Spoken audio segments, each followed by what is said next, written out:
नमस्कार मित्रों, आप सभी का स्वागत है हमारे यूट्यूब चैनल स्वरा अनअकैडमी क्लासेस पर।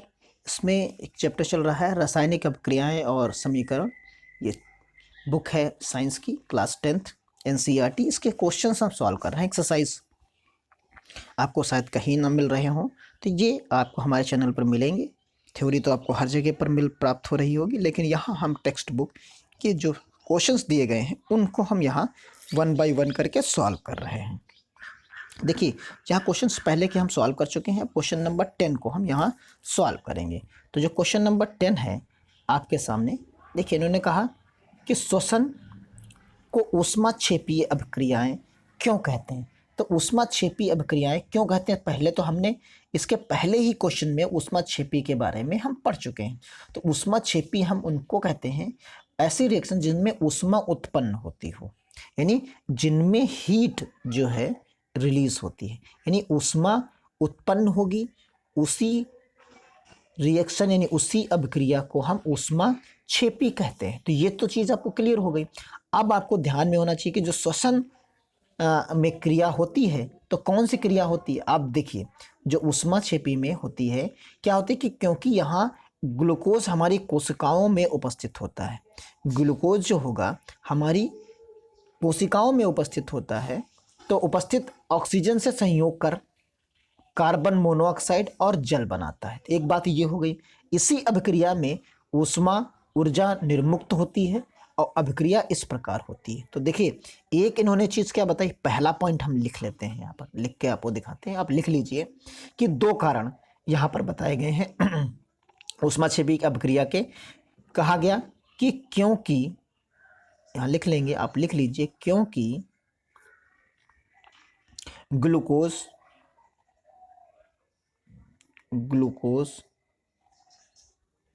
यहाँ आप लिख सकते हैं ग्लूकोज हमारी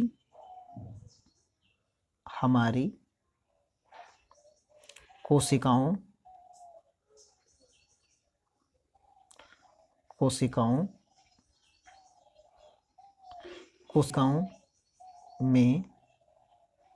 में क्या उपस्थित है, कोशिकाओं में उपस्थित ऑक्सीजन यानी O2 से संयोग यानी कंबाइंड होकर संयोग कर कार्बन मोनोऑक्साइड और क्या बनाएगा, और जल यानी और H2O बनाता है। ये बात हो गई, बनाता है, ये चीज़ हो गई यहाँ पर। सेकंड पॉइंट वो कहता है कि इसी अभिक्रिया में जो अभिक्रिया भी हम लिखेंगे, इसी अभिक्रिया में आप समझिए, इसी रिएक्शन में, इसी अभिक्रिया में ऊष्मा ऊर्जा निर्मुक्त होती है।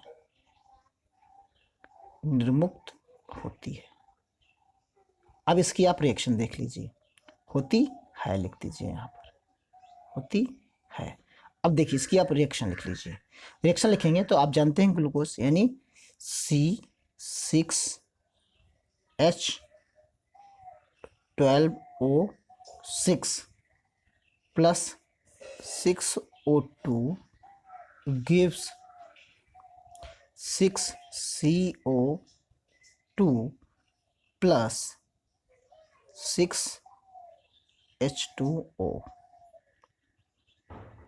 यानी यहाँ पर क्या है आपकी ये रिएक्शन, और प्लस क्या बनेगी, ऊष्मा।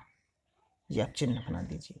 तो ये चीज़ यहाँ पर बनेगी, यानी 6O2 यानी कार्बन डाइऑक्साइड और वाटर यहाँ पर आपका बनेगा। यानी उपस्थित, आपने एक जगह पर थोड़ी सी मिस्टेक हुई है, आप देख लीजिएगा ऊपर, वहाँ पर हमने ग्लूकोज हमारी कोशिकाओं में उपस्थित ऑक्सीजन के साथ संयोग करके कार्बन डाइऑक्साइड बनाएगी। कार्बन मोनोऑक्साइड हमने लिख दिया है वहाँ, जो है आप 2 नीचे लगा लीजिएगा। यहाँ पर देखिए हमने लिखा है ये रिएक्शन कार्बन डाइऑक्साइड आप बनाएगा वहाँ पर, और जल को निर्मुक्त करेगा, जल बनाएगा और कार्बन डाइऑक्साइड बनाएगा और हीट जो है रिलीज करेगा। तो इस प्रकार ये क्वेश्चन सॉल्व हो जाता है आपका। अगले क्वेश्चन में चलते हैं। क्वेश्चन नंबर आपका 11 देखिए। 11 में क्या है कि वियोजन अभिक्रिया को संयोजन अभिक्रिया के विपरीत क्यों कहा जाता है, ये चीज़ इन्होंने यहाँ पर कहा है। तो इसको हम उदाहरण के माध्यम से समझते हैं। तो देखिए, यहाँ वियोजन अभिक्रिया में कोई अभिकारक दो या दो से अधिक उत्पादों में विघटित हो जाता है। क्या है कारण? इसका कारण समझिए आप। इसका जो कारण है वो सीधा सा है कि जो वियोजित अभिक्रिया होती है, वियोजित अभिक्रिया में कोई अभिकारक दो या दो से अधिक उत्पादों में विघटित हो जाता है। तो आप यहाँ लिख सकते हैं वियोजित वियोजन वियोजन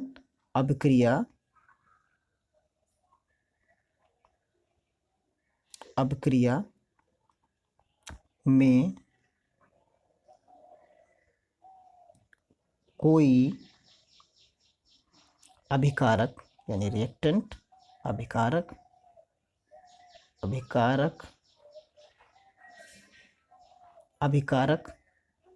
दो या दो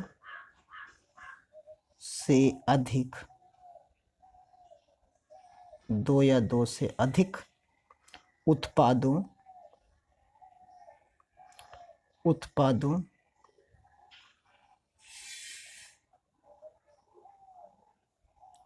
उत्पादों में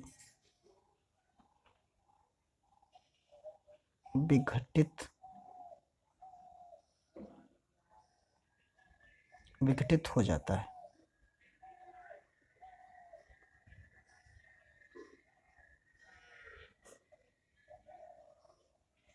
विघटित हो जाता है।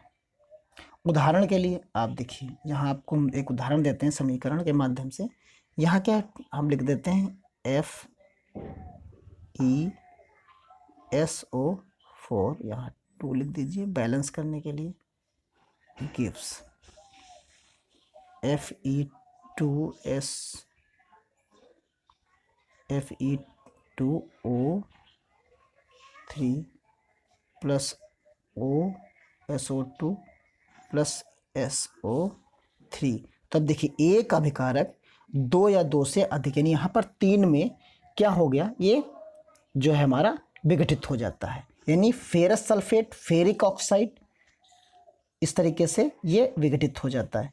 आप जैसे एक H2 और एकल हो जाता है, दूसरे में क्या है, उदाहरण ले सकते हैं H2 और ऑक्सीजन को अगर रख दें तो वो संयुक्त होकर एक नया पदार्थ बना लेते हैं। और जो दूसरी बात करते हैं संयोजन अभिक्रिया में, क्या होता है, संयोजन अभिक्रिया में दो होंगे प्रोडक्ट, वो आपस में कंबाइंड हो जाएंगे। तो संयोजन अभिक्रिया उल्टा क्या है, इसमें विघटित हो रहे थे, उसमें संयोजन हो रहा है, यानी दो या दो से अधिक जो होंगे वो पदार्थ एक मिलकर एक बना लेते हैं। तो वहाँ लिख देंगे, उसका उदाहरण हम यहाँ लिखे दे रहे हैं, यानी H2 प्लस O2 आप यहाँ लिख दीजिए। देखिए H2 प्लस O2 जो आपको देंगे, यहाँ 2H2O लिख दीजिए। तो यहाँ क्या मिलेगा, आपको मिलेगा 2H2, यानी यहाँ वहाँ विघटन हो रहा था, यहाँ संयोजन हो रहा है। यहाँ एक से वहाँ 3 बन रहे थे, यहाँ दो से या दो से अधिक से एक बन रहा है। तो इस प्रकार इसे हम उल्टा इसको कह देते हैं। तो ये क्वेश्चन नंबर आपका 11 यहाँ हो जाता है। आइए अब देखें क्वेश्चन नंबर 12 की तरफ। तो यहाँ जो 12 है क्वेश्चन नंबर, उसमें देखिए उन वियोजन अभिक्रियाओं के एक एक समीकरण लिखिए जिसमें ऊष्मा, प्रकाश और विद्युत के रूप में ऊर्जा प्रदान की जा रही हो। तो यहाँ हमको एक एक अभिक्रिया लिखनी है। तो अभिक्रिया चाहें तो हम यहीं पर लिख देते हैं। देखिए इस जगह पर अभिक्रिया, अब सीधे अभिक्रिया ही लिखना है जिसमें ऊष्मा के द्वारा वियोजन हो। तो कोई भी आप ले लीजिए। तो यहाँ आपके पास बहुत सारी उसमें लिखी हुई, उसमें से हम एक ले लेते हैं, PbNO3 का होल ट्वाइस। हीट करिए आप, यहाँ पर हीट का चिन्ह बना दीजिए। तो यहाँ मिलेगा 2PbO plus 4NO2 plus O2, ये चीज़ बनेगी। यहाँ आपके पास जो आएगा ये 2 लिख दीजिएगा यहाँ पर आगे। तो यहाँ लेड नाइट्रेट है, आपके पास क्या है, लेड नाइट्रेट है, लेड नाइट्रेट है। आगे आपको मिलेगा क्या, इस जगह पर आपको मिलेगा लेड ऑक्साइड, फिर लेड नाइट्रोजन डाइऑक्साइड और फिर ऑक्सीजन। यानी ये आपके पास क्या है, आप इसका नाम लिख लीजिए, ये लेड ऑक्साइड है, ये नाइट्रोजन डाइऑक्साइड है और ये ऑक्सीजन है, यहाँ लेड नाइट्रेट है। तो ये आपकी एक रिएक्शन हो गई। एक और हम आपको बता देते हैं एक एक। तो ये हो गई ऊष्मा के द्वारा वियोजन के लिए। अब ये ऊष्मा के वियोजन के लिए हमने यहाँ पर लिखी थी, क्योंकि पहले उसने ऊष्मा बताया, यहाँ ऊष्मा बताया। अब दूसरी हम किसके लिए लिखेंगे, यहाँ लिखेंगे प्रकाश के लिए। अब यहाँ पर हम लिखेंगे प्रकाश के लिए, तो हेडिंग डाल लीजिएगा प्रकाश के लिए। तो यहाँ हम लिखेंगे 2AgBr, सूर्य का प्रकाश यहाँ पर लिखेंगे, लाइट ऑफ सन। तो यहाँ क्या हो जाएगा 2Ag प्लस Br2, ये चीज़ बन जाएगी। यहाँ आप लिख दीजिएगा सूर्य का प्रकाश इस एरो के ऊपर। तो ये चीज़, ये रिएक्शन आप लिख सकते हैं यहाँ पर। फिर दूसरी है क्या, विद्युत द्वारा वियोजन। तो तीसरी उन्होंने बताया कि विद्युत द्वारा वियोजन हमें दिखाना, तो यहाँ डाल दीजिए। तो 2H2O लिख दीजिए यहाँ, 2H2O gives 2H2 plus O2। ये हमें एनोड पर मिलेगा, एनोड पर, और ये हमें कहाँ मिलेगा, कैथोड पर। ये हमें कैथोड पर प्राप्त होगा विद्युत विघटन के द्वारा। तो ये तीनों रिएक्शंस आपकी यहाँ पर हो जाती हैं। अब देखिए अगला क्वेश्चन क्या कर रहा है, विस्थापन या द्विविस्थापन अभिक्रिया में क्या अंतर है, इन अभिक्रियाओं के समीकरण लिखिए। तो यहाँ क्या अंतर है, आप ये डिफिनीशन आपके पास मौजूद है, जो डिफिनीशन है वो वहाँ पर आपके पास लिखा है कि जब विस्थापन अभिक्रिया, जब अधिक क्रियाशील तत्व कम क्रियाशील तत्व से को संयोग उसके यौगिक के विस्थापित कर देता है तो विस्थापन अभिक्रिया कहलाती है। यानी यहाँ क्या होता है कि एक अधिक क्रियाशील दूसरे कम क्रियाशील तत्व को उसके यौगिक से हटा दें तो वो विस्थापन अभिक्रिया कहलाती है। विस्थापन अभिक्रिया के लिए यहाँ पर डेफिनेशन, यहाँ पर एक समीकरण लिखे दे रहे हैं, Zn प्लस कॉपर Cl2 क्या मिलेगा, Zn Cl2 प्लस कॉपर। देखिए यहाँ क्या किया, Zn ज़्यादा अभिक्रियाशील है कॉपर से, तो कॉपर को रिप्लेस कर दिया उसके यौगिक से Zn ने। बस यही डेफिनेशन लिखनी है। और अगर हम दो विस्थापन की बात करें तो यहाँ क्या होगा कि अभिकारकों के बीच आयनों का आदान प्रदान होता है और उससे हमें नई चीज़ मिलती है। जैसे एक उदाहरण के लिए मान लीजिए AB है और प्लस CD है, तो यहाँ क्या हो जाएगा, ये AC बना लेगा और वो जो है BD बना लेगा, यानी दोनों एक दूसरी जगह पर रिप्लेस हो जाएंगे। इसका उदाहरण लिख लेते हैं, NaOH प्लस HCl गिव्स क्या मिलेगा, NaCl प्लस बदल गए, देखिए H2O बन गया। तो ये इस तरीके के अभिकारक होंगे तो वो दो विस्थापन कहलाएंगे। अब क्वेश्चन किया,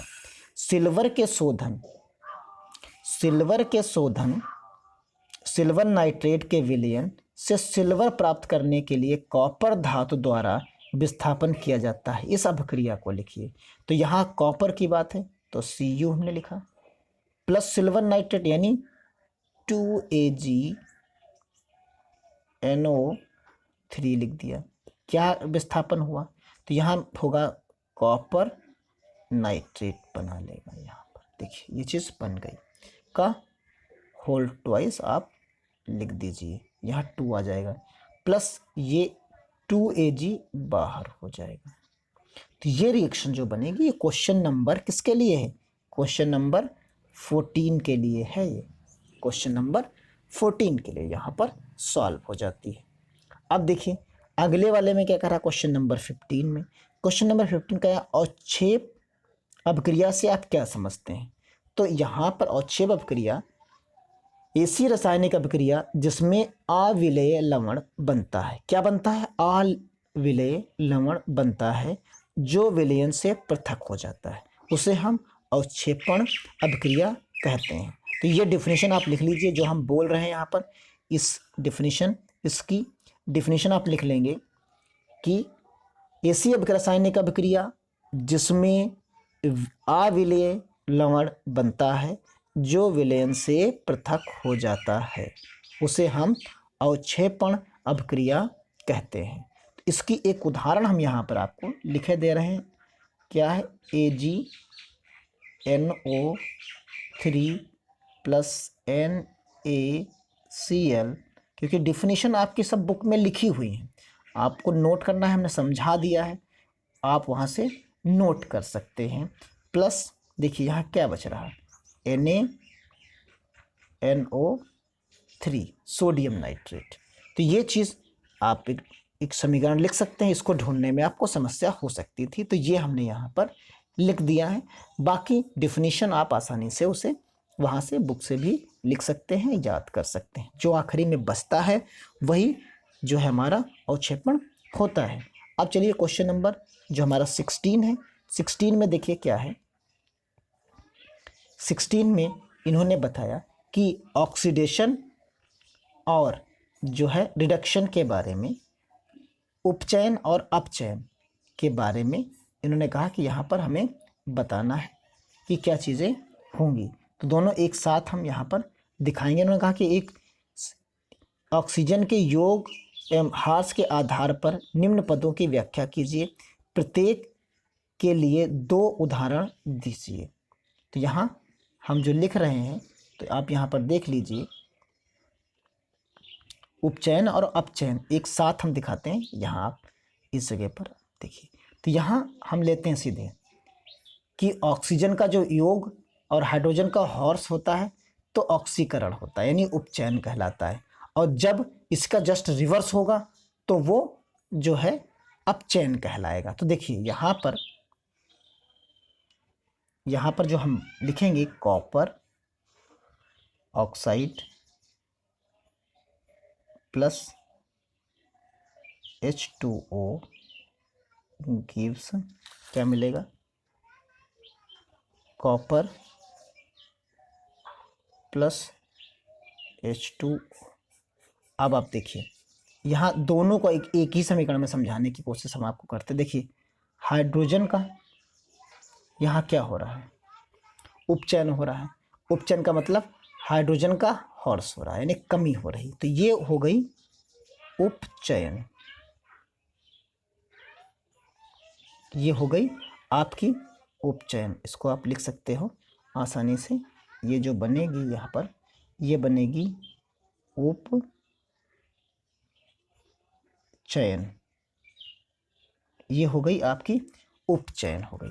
इसी प्रकार आप देखिए तापन के, फिर आप दूसरी देखिए कॉपर और इसकी बात करिए। यहाँ पर क्या है? अपचयन, यानी यहाँ ऑक्सीजन का लॉस हो रहा है। तो यहाँ आप देख लेंगे कि उपचयन में क्या हो रहा है। यहाँ उपचयन में आपका हाइड्रोजन का हॉर्स हो रहा था, ऑक्सीजन का बढ़ रहा था, तो ये हमने दूसरी समीकरण ले ली। तो यहाँ हमने दिखाया कि इसमें लॉस हो रहा है, यानी ऑक्सीजन यानी O2 का जो है लॉस हो रहा है, यानी ह्रास हो रहा है। तो यहाँ क्या हो जाएगा? ये अपचयन हो जाएगा, अपचयन, ये अपचयन हो जाएगा। कॉपर ऑक्साइड में ऑक्सीजन का ह्रास हो रहा है, इसलिए ये अपचयित हुई। तो यहाँ पूरी रिएक्शन इस तरीके से हम यहाँ दिखा सकते हैं। क्वेश्चन नंबर आप चलिए देखिए यहाँ पर क्या है। क्वेश्चन नंबर 17 की बात करते हैं। तो क्वेश्चन नंबर 17 में क्या है? यहाँ यह एक चमकदार तत्व है। इन्होंने कहा कि एक भूरे रंग का चमकदार तत्व X बताया गया यहाँ पर, और उसके बाद यहाँ कहा गया कि वायु की उपस्थिति में गर्म करने पर वो काले रंग का हो जाता है और इस तत्व के काले रंग के यौगिक का नाम बताइए। तो हम यहाँ देखिए, सबसे पहले इन्होंने कहा कि चमकदार भूरे रंग का चमकदार तत्व एक्स है, तो ये कॉपर, चमकदार तत्व जो है भूरे रंग का कॉपर धातु, हमने बताया कि ये Cu है, प्लस ये रिएक्शन करेगा O2 से, O2 से इसने रिएक्शन गर्म किया गया, इसको जब गर्म करेंगे तो ये कॉपर ऑक्साइड बना लेगा, कॉपर ऑक्साइड बना लेगा 2 टाइम्स यहाँ और 2 टाइम्स यहाँ। तो जो कॉपर ऑक्साइड बनेगा वही हमारा क्या होगा, ये एक्स धातु ये हो गया। तो इस प्रकार हम कह सकते हैं कि ये अपचयित होकर काले रंग के कॉपर ऑक्साइड बनाती है। अब क्रिया जो हमने लिखी है वो है, यानी चमकदार तत्व तो क्या होगा, कॉपर होगा। जब इसे हम वायु के साथ उपस्थित में गर्म करेंगे तो ये अपचयित होकर कॉपर ऑक्साइड बना लेगा। तो ये क्वेश्चन नंबर आपका 17 था। अब लोहे की धातु को हम पेंट क्यों करते हैं, लोहे की धातु को हम पेंट क्यों करते हैं, देखिए भाई पेंट क्यों करते हैं, तो पेंट क्यों करते हैं आइए समझते हैं इसको। लोहे की धातु को हम पेंट इसलिए करते हैं क्योंकि वायु और आर्द्रता के संपर्क में आकर संचरित यानी उसका जो है जंग उसमें लगने लगती, अतः पेंट करने पर लोहे की सतह हवा या नमी जो होती है वो प्रत्यक्ष संपर्क में नहीं रहती, इस कारण जंग लगना नहीं हो पाता तथा लोहा पेंट करने पर ये क्षतिग्रस्त नहीं होता। तो आप समझ गए होंगे क्यों हम लोहे को जो है पेंट करते हैं, जिससे उस पर जंग ना लगने पाए। फिर देखिए अगला क्वेश्चन था, तेल एवं वसा युक्त खाद्य पदार्थों को नाइट्रोजन से प्रभावित क्यों किया जाता है। तेल और वसा में नाइट्रोजन से इसलिए प्रभावित किया जाता है क्योंकि पदार्थों का गंध एवं स्वाद उपचयित होने के कारण बदल जाता है। लेकिन क्या होगा, नाइट्रोजन में प्रतिऑक्सीकारक होता है जो इन पदार्थों को उपचयित या ऑक्सीकृत होने से बचाता है। अतः तेल एवं वसायुक्त पदार्थों को विक्रिगंधिता नहीं हो पाती, यानी उसमें स्मेल नहीं आने पाती।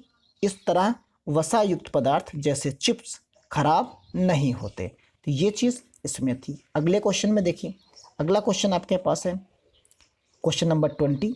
इसमें बताएगा कि एक एक उदाहरण दीजिए, एक संक्षारण पर, एक विक्रिगंधिता पर। तो इसमें देखिए, जब कोई धातु वायुमंडल में उपस्थित आर्द्रता यानी जो नमी है मौजूद वायुमंडल में उस और अम्ल के संपर्क में आती है तो उस पर एक परत चढ़ जाती है जिसे हम संक्षारण कहते हैं, कोरोजन कहते हैं।